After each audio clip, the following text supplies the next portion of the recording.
নমস্কার, high news আপনাদের সকলকে স্বাগত। সঙ্গে রয়েছে আমি শ্রীপর্ণা। আপনারা দেখছেন নিউজ টুডে। যত দ্রুত সম্ভব বাংলো খালি করতে হবে মহামৈত্রকে। তৃণমূলের বহিষ্কৃত সাংসদকে নোটিশ ধরিয়েছে সংসদের ডিরেক্টরেট অফ এসেট। অর্থের বদলে কাণ্ডে গত 8ই ডিসেম্বর তৃণমূল নেত্রী মহুয়া মৈত্রের সাংসদ পদ খারিজ হয়ে গিয়েছিল। তারপর 7ই জানুয়ারি সরকারি বাংলো খালি করার জন্য নোটিশ পাঠানো হয়েছিল। কিন্তু অভিযুক্ত মহুয়া মৈত্রের বিরুদ্ধে দিল্লি হাইকোর্টের পাল্টা মামলা করেন। আদালতের কথায় শুধুমাত্র সাংসদের জন্যই বাংলো দেওয়া হয়। আইন অনুযায়ী সংসদীয় পদে না থাকলে কোনো ব্যক্তির অধিকারী নেই সেই বাংলোতে থাকার।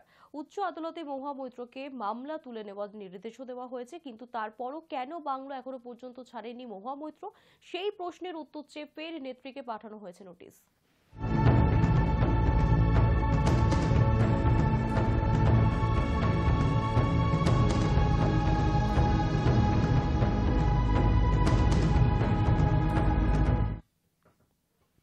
মুখ্যমন্ত্রী মমতা বন্দ্যোপাধ্যায় সংহতি যাত্রার কথা ঘোষণা করার 24 ঘন্টার মধ্যেই হাইকোর্টে শুভেন্দু অধিকারী। আগামী 22শে জানুয়ারি যেদিন অযোধ্যায় রাম মন্দিরের উদ্বোধন রয়েছে এবং সেদিনই রাজ্যে সংহতি যাত্রার ডাক দিয়েছেন মুখ্যমন্ত্রী মমতা বন্দ্যোপাধ্যায়। মঙ্গলবার সাংবাদিক বৈঠকে এমন কথা ঘোষণা করেছিলেন তিনি এবং সেই উদ্যোগেরই বিরোধিতা করে বুধবার সকালেই হাইকোর্টের দ্বারস্থ হয়েছেন বিরোধী দলনেতা শুভেন্দু অধিকারী। তার দাবি, ওই দিন সংহতি যাত্রা হলে রাজ্যের নষ্ট হতে পারে সাম্প্রদায়িক সম্প্রীতি। ওই যাত্রা যাতে না হয় সেই আর্জি জানিয়ে জনস্বার্থ মামলা দায়ের করেছেন বিজেপি বিধায়ক।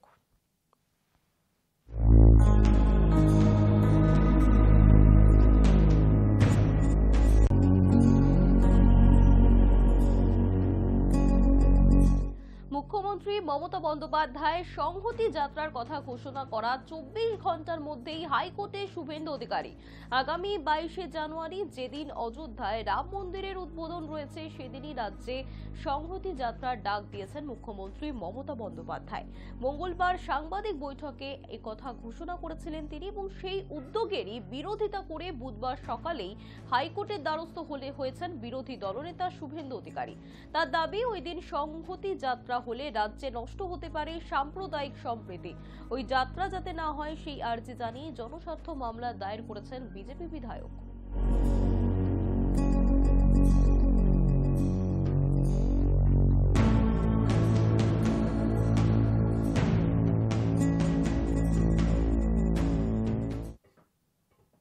কেন্দ্রের নির্দেশ অনুযায়ী শিক্ষা প্রতিষ্ঠানে গেরুয়া রং করা কিংবা লোগো বসানোর ফতোয়া রাজ্য মানবে না, এমনটাই মুখ্যমন্ত্রী মমতা বন্দ্যোপাধ্যায় কেন্দ্রের এই নির্দেশিকার বিরুদ্ধে রাজ্যের সিদ্ধান্ত জানিয়ে কড়া চিঠি পাঠিয়েছেন প্রধানমন্ত্রী নরেন্দ্র মোদীকে।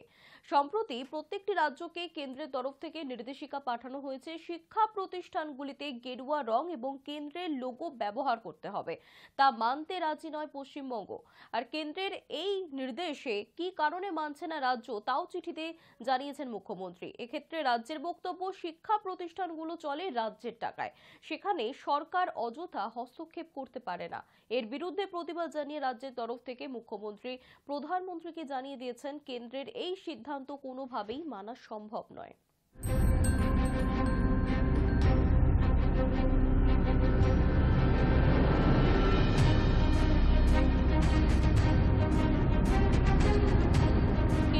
নির্দেশ অনুযায়ী শিক্ষা প্রতিষ্ঠানে গেরুয়া রং করা কিংবা লোগো বসানোর ফতোয়া রাজ্য মানবে না। মুখ্যমন্ত্রী মমতা বন্দ্যোপাধ্যায় কেন্দ্রের এই নির্দেশিকার বিরুদ্ধে রাজ্যের সিদ্ধান্ত জানিয়ে কড়া বার্তা পাঠিয়েছেন প্রধানমন্ত্রী নরেন্দ্র মোদীকে। সম্প্রতি প্রত্যেকটি রাজ্যকে কেন্দ্রের তরফ থেকে নির্দেশিকা পাঠানো হয়েছে যে শিক্ষা প্রতিষ্ঠানগুলিতে গেরুয়া রং এবং কেন্দ্রের লোগো ব্যবহার করতে হবে, কিন্তু তা মানতে রাজি নয় পশ্চিমবঙ্গ। আর কেন্দ্রের এই নির্দেশে কি কারণে মানছে না রাজ্য, তাও চিঠিতে জানিয়েছেন মুখ্যমন্ত্রী। সেক্ষেত্রে রাজ্যের বক্তব্য, শিক্ষা প্রতিষ্ঠানগুলি চলে রাজ্যের টাকায়, সেখানে সরকার অযথা হস্তক্ষেপ করতে পারে না। এর বিরুদ্ধে প্রতিবাদ জানিয়ে রাজ্যের তরফ থেকে মুখ্যমন্ত্রী প্রধানমন্ত্রীকে জানিয়ে দিয়েছেন কেন্দ্রের এই সিদ্ধান্ত কোনোভাবেই মানা সম্ভব নয়।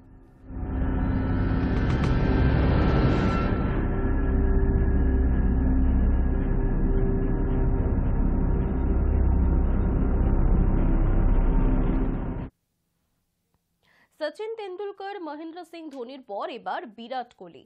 22শে জানুয়ারি অযোধ্যা রাম মন্দিরে রয়েছে উদ্বোধন। সেদিন রামলালার প্রাণ প্রতিষ্ঠা করবেন প্রধানমন্ত্রী নরেন্দ্র মোদী। দেশের বিভিন্ন ক্ষেত্রে তারকাদের আমন্ত্রণ জানানো হয়েছে। এবার সেই তালিকায় উঠে গেল টিম ইন্ডিয়ার মহাতারকা এবং বলিউডের অভিনেত্রী অনুষ্কা শর্মার নাম। তারকা দম্পতিকে আমন্ত্রণ পত্র তুলে দেওয়া হয়েছে। সচিন থেকে অমিতাভ বচ্চন, মুকেশ আম্বানি থেকে কঙ্গনা রানাউত। রাম মন্দিরের উদ্বোধনে অযোধ্যায় যে চাঁদের হাট বসতে চলেছে তা বলাই বাহুল্য। আর সেই অনুষ্ঠানে রাজনৈতিক নেতা নেত্রীর পাশাপাশি হাজির থাকতে চলেছেন বিনোদন জগৎ এবং ক্রীড়া জগতের নক্ষত্ররা।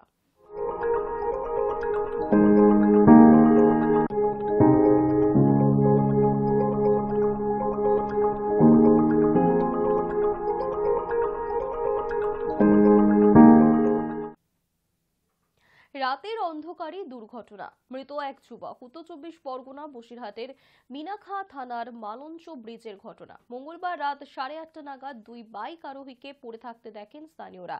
তাদের মধ্যে একজনের মৃত্যু হয়েছে এবং আরেকজন গুরুতর আহত অবস্থায় মিনাখা গ্রামীণ হাসপাতালে ভর্তি রয়েছে।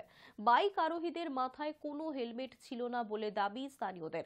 মৃত এবং জখম যুবকের নাম ও পরিচয় জানা যায়নি। ঘটনাস্থলে মিনাখা থানার পুলিশ পৌঁছে মৃতদেহটি ময়নাতদন্তের জন্য বসিরহাট জেলা হাসপাতালে পাঠিয়েছে এবং গোটা ঘটনা তদন্ত শুরু করেছে। তবে কিভাবে এই দুর্ঘটনা তা বোঝা যায়নি।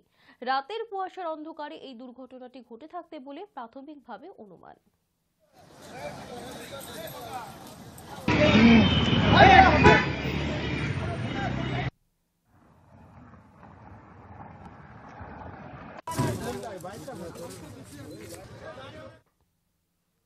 নজর রাখবো আজকের ওয়েদার আপডেটে। নতুন বছরের শুরুর দিকেই শীতের দেখা না পাওয়া গেলেও মকর সংক্রান্তি সঙ্গী করে নিয়ে এসেছে হাড় কাঁপানো ঠান্ডা।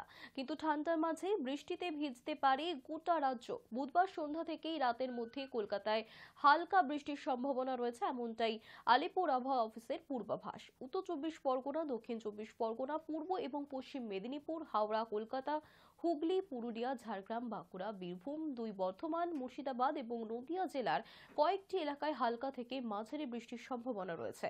বুধবার এবং বৃহস্পতিবার দক্ষিণবঙ্গের জেলাগুলিতে বৃষ্টির পূর্বাভাস দিয়েছে হাওয়া অফিস। শুক্রবার দক্ষিণবঙ্গের জেলাগুলিতে শুষ্ক আবহাওয়া থাকলেও হালকা বৃষ্টিতে ভিজতে পারে দক্ষিণ 24 পরগনা এবং পূর্ব মেদিনীপুর জেলার কয়েকটি এলাকা। চলতি সপ্তাহে রাজ্য জুড়ে বৃষ্টি হলেও আগামী 2-3 দিনে তাপমাত্রার পারদ কিন্তু চড়তে পারে, এমনটাও জানাচ্ছে আলিপুর আবহাওয়া দপ্তর। পাশাপাশি বুধবার কলকাতার সর্বোচ্চ তাপমাত্রা 22 ডিগ্রি সেলসিয়াসের ঘরে থাকতে পারে।